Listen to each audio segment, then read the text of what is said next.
So hi everyone, Pedro Iriondo here. I'm CEO of FC Badalona Women, and I'm have the pleasure of being here with you here today. I have a great panel with both Patricia and Les, which I will let them introduce themselves very briefly, but we'll be speaking especially around the alignment and the bringing long-term strategies into the reality, the day-to-day reality of football clubs.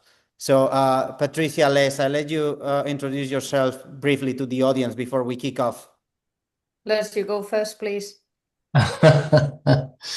Okay, so very quickly, this is a topic that's very familiar to me. I started life as you do, as a player, then a coach, then a manager, then an executive. I'm finished up as a sporting director and vice chairman of a Premier League football club. And I now run my own business, which is a consulting business doing exactly this. So basically advising new owners on how to build and develop and sustain a football strategy for their club. So I work sometimes alongside the business entities carrying out due diligence on football clubs, and I do the due diligence on the football strategy and then advise on what their next step should be, and will provide those services as time goes on. Easiest way to explain it, one of my clients has been Wrexham Football Club for the last 4 years since the Hollywood movie stars took over.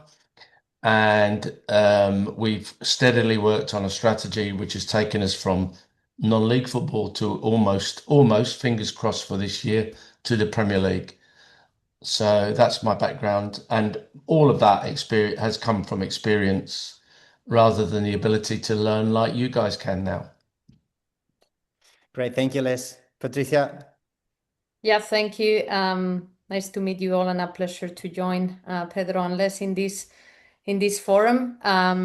I'm a former player and finished my career quite early because of an injury that kicked me off to a journey in coaching internationally, and probably have done the pathway in the other way around because I joined UEFA and FIFA before touching the real football pro club environment. So I actually met Pedro when we were both working at FIFA. I worked there across the women's football division and the high performance department, leading the talent development unit across men's and women's football. After that, I had the feeling I wanted to touch reality. So I joined Atletico de Madrid as the women's sporting director for the last 2 seasons. And very recently, a part of being a mom, which has been, I think, one of the biggest challenges in my pathway, I have also joined a new multi-club ownership, which is Bay Collective, backed up by Sixth Street. So an American firm that has right now one club under the umbrella, and we are in the phase of acquisition of other clubs. And I have joined the team as global sporting director. So 4 months in, and yeah, in a very high speed or high pace pathway, I would say. I'm extremely excited, Patricia and Les, about this panel because it's very rare that we get two people in the room that has worn so many hats across football. And a lot of what we are discussing is about the complexity of aligning the vision of an ownership with the reality, day-to-day reality of a football ground. And you've been on working alongside owners, but also occupying roles down the food chain, if we can say it like this, across football.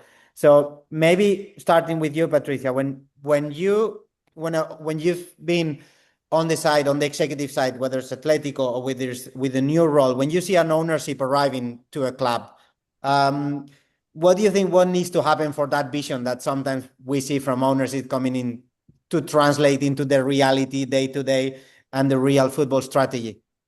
Yeah, I think there needs to be a full alignment on that North Star vision. So where we want to go and who we want to be. I think that identity piece is very important. Then from that vision, when you start to break that down into your strategy, I think there needs to be also a very strong communication and contracting around which are going to be those priorities. And then there needs to be also a contracting piece very important on giving real autonomy to the execution, to the team that is in the day-to-day, give them autonomy to decide and give them autonomy to, run that process in day-to-day without dependency from results, from a top-bottom approach or pressure. So yeah, I would say is those two pieces. Yeah, that's very interesting. The duality between full alignment, but at the same time autonomy locally. You've seen that on different setups, different clubs, different ownership lists. Can you share that your experience? You've seen that evolving. You've seen that at Southampton. You've seen that at Wrexham. You've seen the different cases as consultant. How has been your experience, and how you've seen that evolving? Also, ownership, the role of ownership. Have you seen that evolving and bringing that vision to reality over time? Yes, I mean I could start where Patricia finished, really, which is the first question is always to ownership. So if you think of maybe me advising someone who is about to buy a football club or has just bought a football club, the first question is why? Why did you do it? What do you see in this investment? Because what you're trying to find is what they see as a successful outcome. So what is it you want from this? Southampton, you mentioned, was very clear that the Swiss owner, Markus Lieber, who bought the club when it was administration, wanted to get into the Premier League in 5 years. They were in League One with a 10-point deduction. He wanted to get there in 5 years. He wanted to become a mid to top table Premier League club, sustainable, washing its face in the Premier League. Wanted to play exciting, entertaining football for the fans. And he had a very big, he was very keen on youth development and the academy. And so that gave me parameters to which to work to, because that if we were going to be successful, we had to deliver that because it's what the owner wanted. So I always say, start with the outcome. What do you see as the outcome? And then we'll put a strategy together that will do that. But I agree entirely with Patricia. Once that has been established, then it's very important to let the professionals get on with it. In my case, I had the opportunity to build a team and then let my team get on with designing the strategy. So yeah, I think those are two really key points. In start at the end. What's it going to look like if this works well? Then build the strategy. And you both mentioned this duality between alignment and autonomy, but what are those cases in which, and obviously a lot goes on a football club on an average day and on an average week, on an average month enough. But at the same time, which are those cases in where you really need to get the ownership involved? Where are those cases where you think beyond that initial phase, Les, where do you thought that you had to involve them really in decision making beyond that initial vision? I think it's important that you have an outline plan that you basically explain to ownership. This is the plan going forward based on what your wants and needs are. And now the discussion we have to have is your backing and you being stable with that plan, i.e. let's deliver it and then get everything agreed. And I always believe that you should have some kind of strategy document that you can always refer back to, which says, this is what we all agreed, this is what we're working to. And then you need to be able to explain to your ownership how you're going to do it. So what are the steps you're going to take? What are the milestones? So how can they measure the progress of this strategy over time? And the reason for that is to make them feel comfortable, because of one of those day-to-day things that happens at a club is you play football matches and sometimes you win, sometimes you lose, and sometimes you draw. So you have to keep people on track regardless of those results. And I always think it's better that what the desired outcome is and what the plan is going to be to develop the strategy is very widely communicated across the club, so that there's clarity from ownership all the way down. And then you just, on the basis of that, you ask for their support and get their authority to make decisions to make it happen. Maybe getting back to you, Patricia, we see, because obviously you both have worn a lot of football hats, and there is an inherent like complexity between an ownership that tends to be or would be normally naturally very long-term oriented, and a traditional football executive, which the nature of the lifetime of a coach, the lifetime of a sporting directors tell us that they are very short-term oriented. So we're both asking long-term oriented owners to leave short-term oriented sporting directors the autonomy. So how has been in your experience? So when do you see that alignment? What is needed? When have you seen, what are some cases where you see that succeed and why, or fail and why? That duality between long-term and short-term orientation. Yeah, and I think our responsibility, or how I see my responsibility, is making sure that, as a sporting director, you need to act almost as an umbrella of the staff and make sure that the emotional volatility that goes around clubs, particularly at executive level, don't penetrate into that high performance, high pressure environment, because they already feel it. They are the ones who play the game. They already know, and they already feel the pressure of winning or losing. So my role, or how I would see my role in that situation, is making sure that the ownership understands the process and what we are putting the efforts.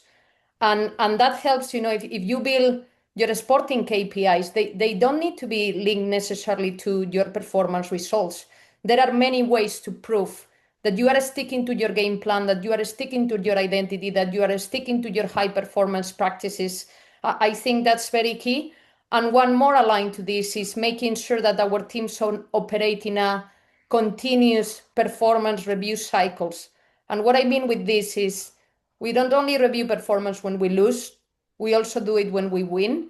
And we need to embed that across every single function of the sporting unit. Like the medical team should be in weekly basis, reviewing their work and how that impacts the performance and the availability of players. And the same for the S&C, and the same for the operations team. And there needs to be much more multidisciplinary reflection on what we are doing than, be driven by results. And I think when you are capable of showing that to the ownership and to the C level, and making sure that they understand where are you putting your efforts, then that is your ownership for the team, and hopefully you get a better alignment and you don't get so exposed to that emotional wheel of the results, which at the end of the day someone lose every single weekend, right? So And have you noticed you've obviously been in very different football environments across many geographies, ownership or a context, very traditional European context versus an ownership coming from the US. Have you noticed differences between those setups when it comes to this type of approach? Yeah, for sure. But I think you need to, as a leader who stays always between the team and that ownership or that C-section, you need to really understand what matters to them. I think it's very much linked to what Les was explaining. When you understand the why, you will understand what you need to prioritize and what is your narrative and what are your efforts. So, of course, I have seen many different ways, and I think understanding that in your first 30 days in the club is key in order to prepare the team to succeed. So, yeah. Yeah. That's Les, from your side, do you want to build on that? Yeah, it's in my long time in the game, the landscape of ownership has changed significantly and rapidly in the last 20 years.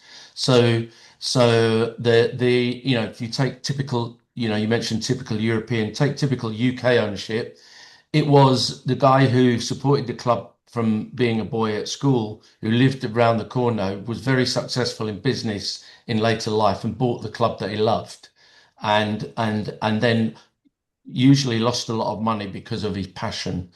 That style of ownership has virtually gone now, particularly in UK, and it's taken many guises from the kind of high net worth individual like Abramovich when he bought Chelsea and so on. But now what we are seeing, particularly the influence from the US all over global football, but particularly in Europe and especially in the UK, is a different type of investment. And none of those investors start to invest with a plan to lose money. In fact, they are the type of investors who expect to make money. So whether it's consortiums, whether it's family offices, whether it's private equity, capital finance, there's a lot less long-termism than we mentioned earlier on. So some of these guys are going into it with a view to flipping the business in 5 to 7 years and increasing their asset value by a multiple of 4, 5, 6, 7. Different motivation completely for buying a football club.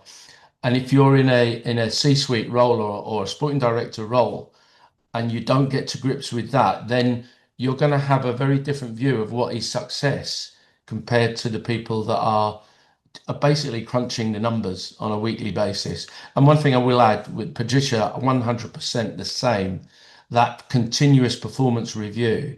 And I would add, both on the business and the sporting entity of a football club, is vital to keeping the train on the rails. And we've seen some cases, and many cases actually, of clubs that maybe they have a certain different type of ownership, but they find alignment with a specific leader, a CEO, a sporting director, and they grow over a period of time. They overperform over a period of time. But then when that person leaves, we see that performance cannot be sustained over time. So where do you see the difference of those that are able to sustain that performance over time, that is not just relying on that star sporting director or that star CEO, but those that build a system that can maintain that performance over time? So for me, that's an interesting factor, is that both parties, whether it's the sporting director and the CEO and the ownership, have to work on the basis of sustained performance over time, on the basis that they may not always be there. So one of the other things that you didn't mention there was also ownership changes. So from 2009, when I went to Southampton, through to 2016 was the most successful period in the history of the club. Now, I often get people say to me, but then it all went downhill when you left. Well, I didn't leave, I was fired. But I was fired by new ownership who wanted to be different. And that is as dangerous as a superstar director or superstar CEO moving on, is the change in stability when ownership changes is quite significant. And one of the things I find amazing is, in our case, was the case where the new owners bought the club because it was so successful and because it was so successful on and off the field. But then proceeded to change all of that because they were new. And as a result, the club within 12 months was relegated and the whole thing changed around. So yeah, change has to be built into the strategy. And that's where succession planning and things like that are really, really important. You can't succession plan your owners, but that is out of your control. And then if that happens, you've got to find out what the new owners' view of the outcome is. What's their why? In my case, clearly the why of the new owners was very different to the why of the owners that came in, and that changed a lot of things. Yeah, if I may add into this, Pedro, because I have found situations where you arrive to a new place and there is almost nothing from what happened before. So I completely agree with what Les is saying. I think that succession planning is key. And for me, I always say I play my legacy hat in any role I have. And when I say I play my legacy hat, I do it from one, making sure that, strategy and the sporting leadership does not depend only on me, but that is well spread across the team and we are very flat on how we operate. So if I leave tomorrow, the environment should keep running. And then in terms of intelligence, how many times we hear, yeah, there is nothing because they deleted it, or there is nothing because the intelligence left with them. I think that is something that clubs at the very top of the leadership, they should take responsibility on it, because that's one also that is what will help you in the future whenever you have changes, to make sure that people can build on your foundations from the past. So I think we play a big role also on looking into the future, even knowing that highly likely you will not be there. Yeah, no, completely agree. And we don't see many clubs doing that actually, probably because of, and I guess one of what the challenge, and ultimately clubs look a very big organization from the outside, but those making decisions are a very small group of people. And building association around that tends to be very complex also, even when it's very intentional. I think that one of the areas where you see at best that tension between short and long term at clubs is the relationship between an academy and first team. First team being very immediate performance oriented, and by nature an academy being very long term oriented. And sometimes we see at clubs even a dispute between a first team coach, a director of academy, the sporting director. So how you bring that, because you're actually that's the what we were discussing before, but brought to the ground. So how, as a sporting director, how you align that? How can you manage to align those interests of two parts of a club that are critical for the present and the future, but at the same time that have so different interests? Yeah, I'm happy to go Please. first. When I arrived to Atletico, in the structure we had 17 teams in the girls' academy underneath the first women's team. But the first women's team had 25 players and almost no one debut per season in the last 3 years for the first team players.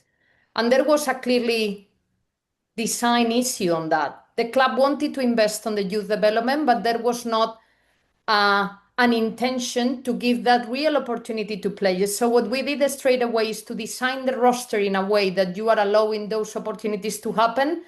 Make sure that your succession planning is considering first what I have in house that can fill these roles in the future, rather than looking always into the market.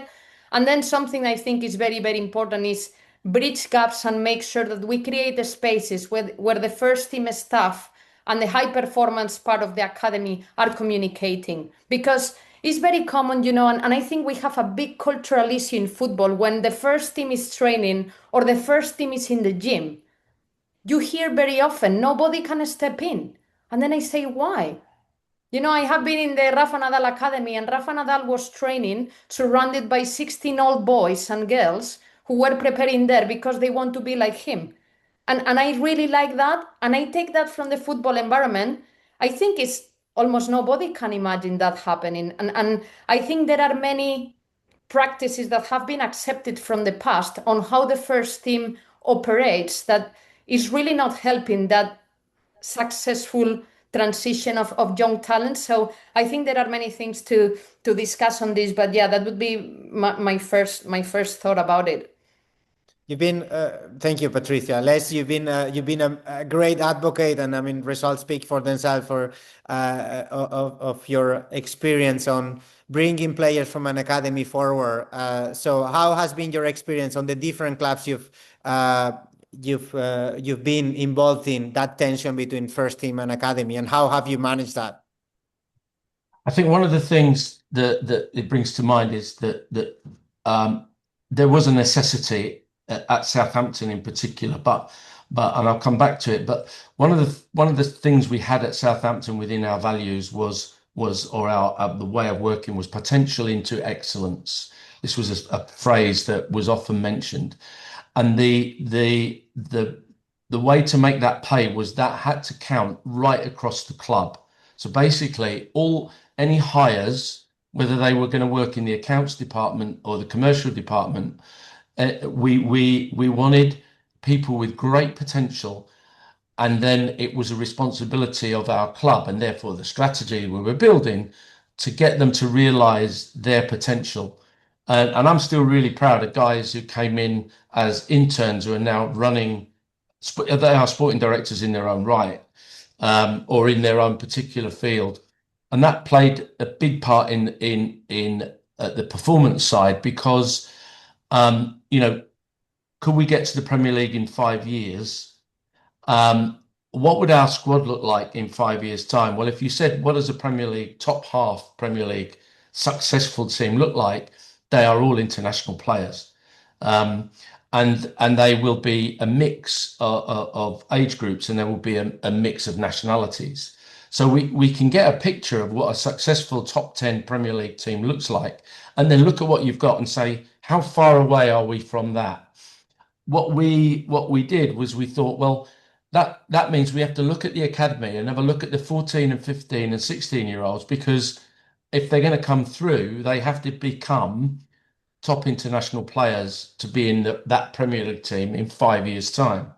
But we couldn't afford not to, because we didn't have the kind of finances to forget the academy and just go and buy Premier League players.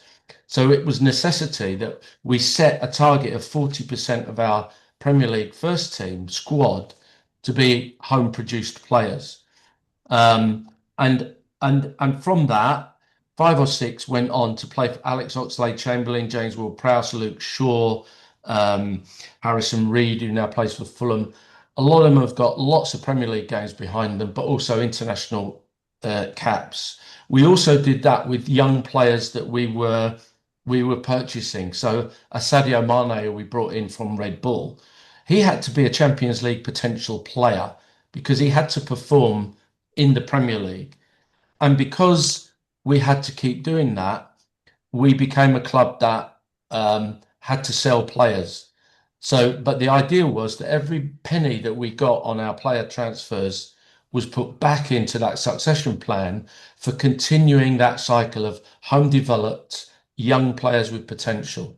We were never going to keep Sadio Mane at Southampton. He was always going to be a top division player like Liverpool and play international football, maybe even a Ballon d'Or winner. We would have been naive to think we can just sign him on a contract and keep him there. What we had to do is make sure that when those players like Van Dijk, like Lallana, who went to Liverpool, who came through our academy, there was always the next one in line, next one to come. And that's hard work and detail. And it goes back to what Patricia said right at the beginning, that performance cycle of planning, preparing, doing, reviewing, analyzing, innovating, and doing it again in a never-ending cycle of performance. But that has to be built into the strategy, because then when you hire, like I hired Pochettino from nowhere, nobody had heard of Mauricio. When we brought him in, that was on the basis that part of your job is to develop these young players. And those young ones I mentioned all played for Mauricio at some point. And that also identifies the key factors in hiring your coaches. Because what you can't do is hire a coach because everybody adores this personality and then say, now you can come in and change everything you want and do what you like. And I agree again with Patricia. One of the big things we did was the training ground was totally open. And one of the rules was you could be a first team player walking past a boy who's in the under 14 team. You shake his hand and say, hi, how are you getting on? And that was built into the first team mentality. And I think that was how we were able to transition those young academy players into the first team environment much more successfully than a lot of clubs do. That's extremely interesting. I've been recently to Class 1 where the first team was literally a bunker, completely isolated, and another one where you had the president literally talking about the under 19 striker, super excited, going on loan to a B team in 3rd division, and that was the president bringing that culture from the top. So I can see how important that alignment is to bring that vision day to day, starting from the top down to the changing room of the first team. I'm conscious of time and that of us having a hard stop. I think we have some time for our participants to share some questions with you. I don't know, I'm asking here Ahmed for help, and I guess all participants, whether you can raise your hand or take the mic to ask questions to Les and Patricia.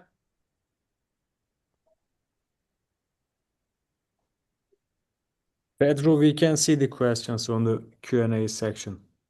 Okay, I may need to ask you, where can I see this? Just on the below, I will read the first one. Okay, perfect. Thank you. Charlie is asking to Les, Les, you spoke about short management ownership tenures. How do directors work towards developing a long-term strategy with such short-term change? How are they incentivized to do so? Gracias a todos. Okay, I'll answer that the best I can. I used to have a saying, I've used it in a lot of presentations, is people waste so much energy trying to be different, they don't have enough left to get better. And what I mean by that is that we often see when clubs results are struggling on the pitch, they look for this star manager, this star coach who has this magic wand and all this power to just come in and transform everything overnight, and all the results will change. But we know that actually isn't a strategy that works, and yet lots of clubs apply it lots of times. So it's really important that everybody, going back to where we started, understands why this club is successful, why are we doing well, why have we grown, and then make sure that or not only why have we done it, how are we going to do it, what's our methodology, that we're all collaborating, we're all bought into it. And then when new people come, we induct them. There's almost an induction program, and that can be the head coach. It can be a new chief executive. That part of your DNA is that you continually have this reinforcement of the culture, the process, the strategy that you have at your club, and part of that DNA is for that to improve as well, and not just to sit still and be the same. So I think one of the issues in football is we are always looking for this, this superstar, usually a coach. And when I hear coaches go on the media and say, this is my philosophy, as an excuse to the last guy had a different philosophy, and that's why I'm struggling, because his players are not my players, and so on and so forth. It's important that the sporting director's job is to stop that happening, that there's continuity and sustainability going forward. Thank you, Les. I have one question here for Patricia. Adriano is asking, Patricia, women's football is growing fast. And how do you see recruitment evolving in the coming years? And what do you think organizations like Bay Collective can do to maximize the advantage or take basically benefit from operating in a multi-club environment? So I guess two questions, one about your views around recruitment in women's football, and the other around multi-club in that space. Yeah, so I think maybe to frame a bit the question for those who are out of the game, we are facing a 30% inflation on market growth year after year in the women's game. And there is also not training compensation in place. So the previous discussion we were having about the succession of, young players to the pro teams is more relevant than anywhere, because you also, if you don't develop your players for your first team, you also don't get any financial benefit from developing them. So it's quite a very tricky situation for the women's game at the moment. Now, how do I see it evolving? I think we are going to move from a very reactive and kind of very opportunity-driven market to a very proactive market. I think the free agency at the pro game in the top leagues is almost over. There are almost no more. That will, press us to make more multi-year or long-term recruitment strategies where you really project your squad in 3, 4, 5 years time. Make sure that you have proper succession plans considering your youth structures. And also regarding to the data, big difference also to the men's landscape. The reliability of data is not the same. So almost building your internal ecosystem of data is something very powerful now. To the second part of the question on what we can do as an MCO, I think it's clear for any MCO that centralizing recruitment can really maximize potential, because at the end gives you the opportunity to build global market intelligence and make sure that you feedback into your clubs. So basically, with less resources, you are hopefully able to cover more market. So we are looking into that, building that right now. We just recruited our director of recruitment at central level, and we are going to make sure that we operate and deploy that recruitment capacity across every single club, but we keep it centralized, as well as taking advantage of a global pathway, which I think is something that MCOs can also take advantage on. It's quite of an inflation going on in women's football, which at the same time goes hand in hand with growth, but quite a challenge for those operating in this space and building squads summer in, summer out. Thanks for that, Patricia. I guess here's a question that we can probably share with both. Etienne is saying he's at the very start of his journey of becoming a sporting director. So I guess if you've both had very diverse careers and worn, as we said before, different hats, but Etienne is asking, and I think that can be a very nice closing. If you had to summarize 3 things that have worked for you over time, or if you had to share some tips with him that have worked for you over time, what would that be? What would be those tips that you would leave to Etienne as someone that's just starting his career as sporting director? I'm happy to. Maybe this all sound like utopias or things that everybody would say, but I really try to breathe this.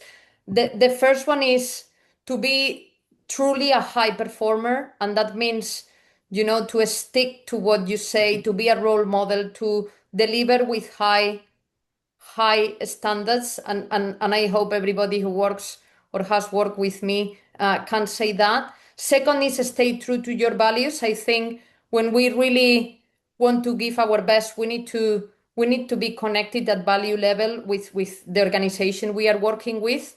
And the third and a very important one is any place you approach it from a place of curiosity. I think that's more important than ever. That shows emotional intelligence. I don't think football environments are any more accepting you come as a leader or as that star sporting director and you directly impose your ideas. I think you really need to approach it from a place of curiosity, understand what people needs, what they feel, what is happening, and then build from there.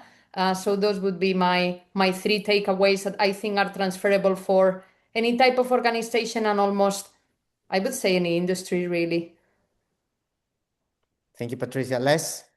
Yeah, I mean, I agree with all of that. I think I'll do it very quickly, really, which because Patricia said everything I would have said, but I would say earn trust. So that goes back to understanding what your employers, your owners, what they want, and earn their trust to enable you to get on with it. And then give trust. So select your people well, and then trust them to do the things that they do well and support them to do it. So it would be earn trust, select well, and deliver trust. And then you create a much more open, psychologically safe environment through which people can work. That's if I can close it on my side, and for everyone, I'm unfortunately not coming from the pitch like both Les and Patricia, so I'm coming from the office, but I have the chance to be close to many people working on the pitch, and we've seen the role of sporting directors evolving so much, from very short-term oriented executives, very close to the day-to-day performance, to more and more ownership, looking at sporting director as strategic executives that are really building the long-term future of the club with them and alongside them. And if you think of the most expensive decisions of football clubs are made by sporting directors that have joined in conjunction with ownership, and that can have a very big impact on the future of a club. So I think that moving and evolving from a sporting director, like thinking only on pitch, immediate performance, versus someone that is thinking alongside the owner on that long term, and being able to jump between wearing those 2 hats, that's from someone that represents more the non-pitch or the off-pitch side, as something I tend to appreciate a lot from sporting directors. So that's my non-sporting director, like 2 cents to that. Ahmed, I think we're good and just before on time. I don't know if you want to share any question from your side or close the session, or share any closing words. All right, thank you, Pedro. I don't have any questions. Actually, I put enough questions to Les during our sessions, workshops. Great to meet you, Patricia. And Pedro, thank you very much for hosting the session, the panel. And Les, thank you very much again for your contribution. Guys, thank you very much for joining all the 4 sessions. This was the final. I hope you enjoyed all of the sessions, and all the recordings will be available in the platform. I would highly recommend you to rewatch or re-listen all the sessions. That will be more useful. All right, guys, thank you very much, and hope to stay in touch with all of you. Thank you, everyone. Thank you, everyone. Yeah. Great working with you guys. Take care.